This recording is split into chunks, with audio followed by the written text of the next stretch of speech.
గడిచినటువంటి 20 మాసాలుగా ఆయన అనేక వేదికల మీద, అనేక ప్రసంగాల్లో, ఆయన అనేక పత్రికా సమావేశాల్లో ఈ ప్రభుత్వాన్ని, ప్రభుత్వం చేస్తున్నటువంటి కుట్రలను, కుతంత్రాలను, ప్రజలకు చేసినటువంటి మోసాలని ప్రశ్నించినందుకు వారికి ఇచ్చినటువంటి బహుమతి ఇది.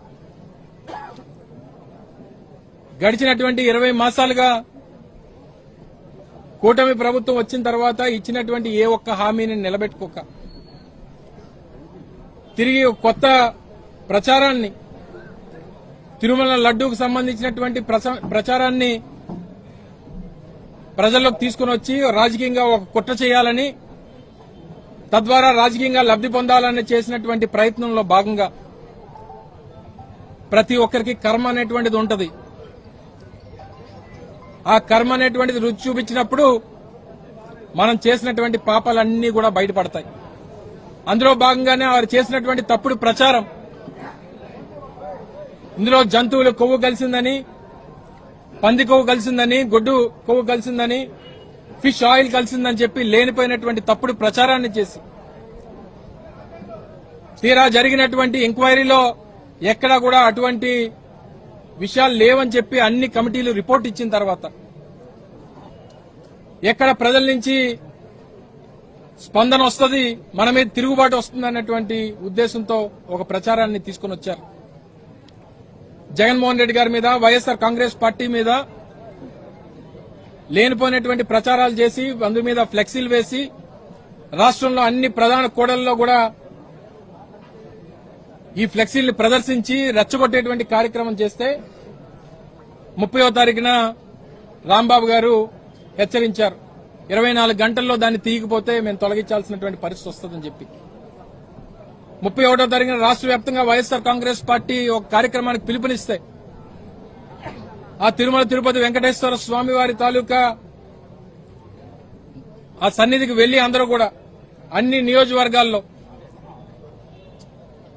ఈ ప్రభుత్వానికి బుద్ధి రావాలి, వారు చేసినటువంటి పాపాలు తెలుసుకోవాలని చెప్పి ఒక పూజా కార్యక్రమాన్ని ఏర్పాటు చేశాం. వారు ఆ కార్యక్రమానికి హాజరయ్యి తిరిగి వస్తా ఉన్నారు.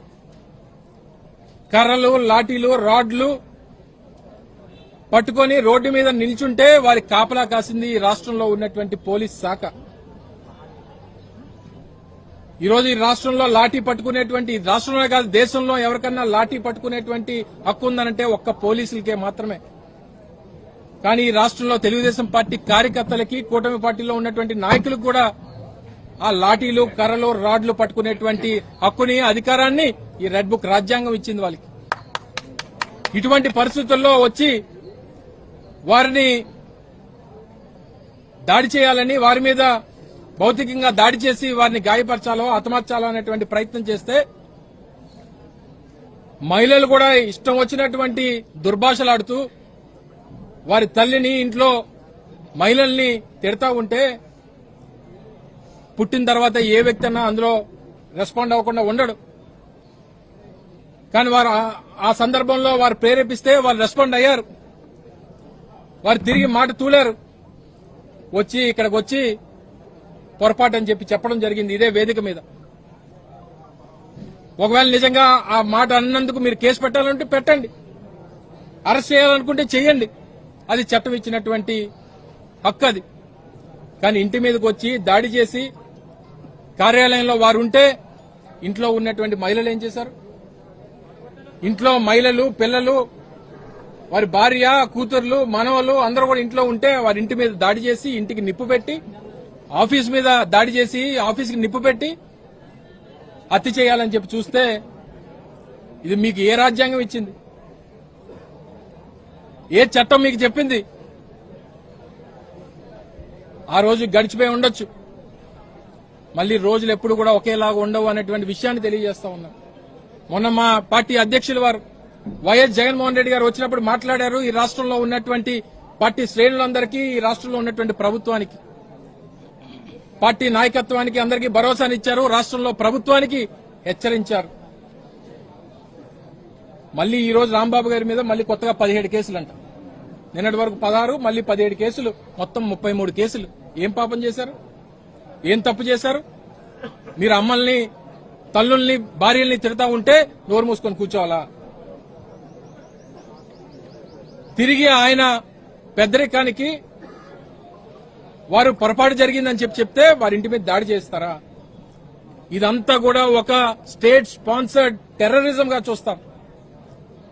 కేంద్ర మంత్రి, స్థానిక శాసనసభ్యులు, వారి పార్టీకి సంబంధించినటువంటి నాయకులు అందరూ కూడా కిరాయి ఇచ్చి మనుషులు తీసుకుని వచ్చి ఇంట్ల మీద దాడి చేస్తే అది ప్రభుత్వం వెనక నుండి నడిపిస్తా ఉంటే మీ ప్రభుత్వం ఏమో స్పందించదు, దగ్గరుండి పోలీసులతో దాడి చేస్తుంది. కానీ ఏ రోజు ఏ నిమిషం ఆ రోజు మొత్తం దాదాపు 7:30-8 గంటలు జరిగినటువంటి ఆ సంఘటన అంతా కూడా చూసాం. మీరు ఎంతమంది వచ్చి దాడి చేసినా, ఎంతమంది వచ్చి ఇబ్బంది పెట్టినా, ఎంతమంది వచ్చి చంపాలని చెప్పి చూసినా అంబట్ రాంబాబు మాత్రం ఎక్కడా కూడా తలదించినటువంటి పరిస్థితులు లేవు అన్నటువంటి విషయాన్ని మీరు అందరూ కూడా గమనించాలి. మీరు చేసినటువంటి పాపాన్ని ఈ రోజుకి ఎక్కడా కూడా రాష్ట్ర వ్యాప్తంగా, దేశవ్యాప్తంగా ఉన్నటువంటి ఈ సామాజిక వర్గం ఎప్పుడు కూడా మర్చిపోదు అన్నటువంటి విషయాన్ని తెలియజేస్తా ఉన్నాం. చంద్రబాబు నాయుడు, ఈ లోకేషో, లేకపోతే ఈ సోకాల్ ఆయన చెప్పు కింద పనిచేస్తున్నటువంటి నాయకులు ఎవరైతే ఉన్నారో వారిని చూసి భయపడేటువంటి కాలం పోయింది. తప్పకుండా రానటువంటి కాలంలో మళ్లీ వచ్చేది వైఎస్ జగన్మోహన్ రెడ్డి గారే.